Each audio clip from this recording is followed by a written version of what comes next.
Hey guys, welcome back to the channel. So I'm still at the Lowe's Stars ambulance deal here, and I just met John. Nice to meet you, John. Nice to meet you. Thanks for being on the channel. You have got this pretty you're the owner builder of this 65 Mustang. Yeah, I've got to give, I did some assembly on it. So I started when I got the car. It was originally a poppy red car in Melfort. I got it in 2011, and it had a velour kind of velvet interior, kind of the typical hot rod of the 80s, 90s or whatever. And I had the Krager mags on it and our Alliance wheels. Oh, okay. And so it was all done up and had air shocks in the back. And first thing I had to do was get rid of the interior because I didn't like the velvet or velour. So I bought a interior kit for it and started taking it apart and popped the windshield out to do the headliner, and then noticed that it had this light green gold color around the windshield frame. And then I thought, well, is that a primer or something? But no, that was the only part that wasn't red. Yeah, because most Mustangs, they turn red, white, or blue, or all three colors in their lifetime. So this is the original color? So it's a C-code Mustang, and it's a C-code color as well. So it's called Honey Gold, and it was only available on the 65 Mustangs for 1 year. Wow, a 1 year only. 1 year only color, yeah. That's interesting. Yeah. It's the prettiest color. I love it. Yeah, it depends. If you park upside a green car, then it takes on more of a gold hue, and then if by itself it just looks like a green car. But depending on the light, end of the day, the golden hour, is like I like to call it, sunshine or sunrise or sunset, it really takes on the honey gold color. Yeah, it's pretty. I have seen this in all kinds of different lights. You do get out to some events. Tell me about the drivetrain here. Well, it's a C-code Mustang, so it was originally a 200 horse two-barrel car with an automatic. And when I got the car, it had the Shelby, the original Shelby intake manifold, and it has the K-code heads. So, so it's a solid lifter engine, but the block was a 302. So I sold it assuming it was a 302, and discovered that when the guy got it back to his shop, my internals were inside the 302 block. So I made the mistake of selling it. But I did find a 65, or actually 66 289 block in Montgomery that had been totally redone. So I disassembled all that and got it rebalanced and everything. And then being that it was an automatic car, I had to get rid of the flywheel and put in a flex plate, and I found a T10 4-speed in Calgary and put that in and cut the brake pedal in half, because it's basically the same pedal, and then the clutch pedal slides in and the linkages and everything. So it's all pretty original Ford stuff. I upgraded it to 4-wheel disc brakes, and it had drums on the back, actually drums all the way around, so it does have 4-wheel disc brakes now. Cool. And a dual reservoir braking system. Still standard brakes though, so you got to really put your foot in it to stop it. It's all disc brakes, has all been upgraded. I love the Redline tires. Yeah, so the Redlines are kind of an interesting thing. These ones come from Diamondback Tires in South Carolina. So they're basically just a radial TA, and then they take the sidewall off and they vulcanize a new sidewall on with the Redlines or white walls or whatever you want. Oh. So this is kind of typical to what would be on the GT package on the Mustangs that would have came out in April. Very cool. Yeah, this is a January 65 car. January 65. Yeah, so there was no GT at that time. And then the GTs and Shelbys came out, and that's kind of what I went after. I wanted to originally paint it white.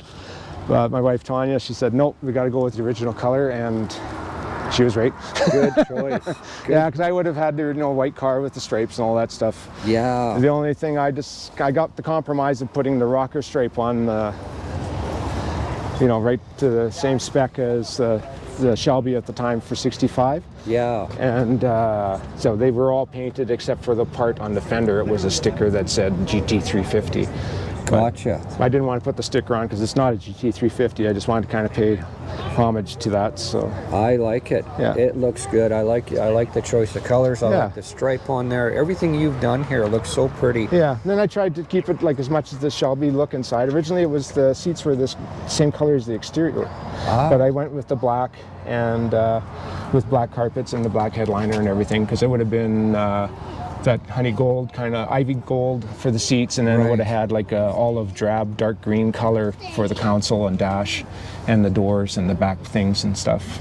Because all these fiberglass plastic pieces were all kind of dark green. So I got them all back down, and then you can actually see the texture on them. There was so many layers of paint on them from previous owners, but I managed to get all the paint off without damaging or scratching it or anything, and it almost gets this like a leopard print. Yeah, if you look at it. It looks good. You've done a nice job. Yeah, thanks. I love the steering wheel also. Yeah, so that's kind of knockoff of the Shelby, with tack on the column and stuff. Was kind of like the hot rod at the time. I kind of look at it like almost like a day 2 or year 2 car.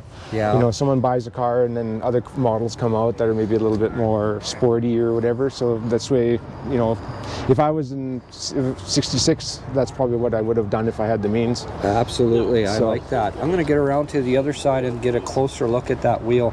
I like that. Yeah. And the engine's basically the same spec as what the Shelby GT350s are. So it's a solid lifter engine. It's got the headers. They're not Y headers. They're just basically long tube hooker headers. And it's got the Shelby manifold, and it's got a 715 CFM carb, which is way too big for the engine, but that's what the Shelby's GT350Rs had. That's what they had, and that's a Holly? It's a Holly, yeah. Yeah. It's a remanufactured, so it's a brand new car, but it's reproduction or whatever. Very nice. And again, most of the car, because when I started taking it apart, I started realizing once you get into it, I had it for a month, drove it for a month, started working on it, and then by Christmas, the car was all over the garage, had fenders hanging on the walls, the hood was on the wall, every nut and bolt was out of it pretty well. And, you know, thankfully for YouTube and books and magazine articles and stuff, I just kind of worked through. I've never done it before. So yeah, well, you did an amazing job. This is your first full build. Yeah, well, and then I have to give credit to Dallas Krysak at 346 Paint. He did the paint on it.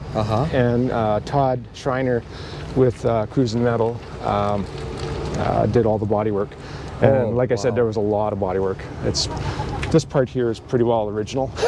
Yeah. And then everything else has been kind of replaced and reworked. So. Well, it was an amazing job. This is the straightest, cleanest, nicest lines on this car. Everything looks it's better than new. Yeah, no, it turned out really, really nice. They had to, like even with the quarter panels and stuff, they had to cut them because they didn't fit quite right, and then they'd weld rod in there and then rebuild them to try and get the shape. And at one time in its life, I think it got dinged on the passenger side pretty well. So it got some love. It got some love, yeah. And it turned out amazing. Yeah. Floors were good.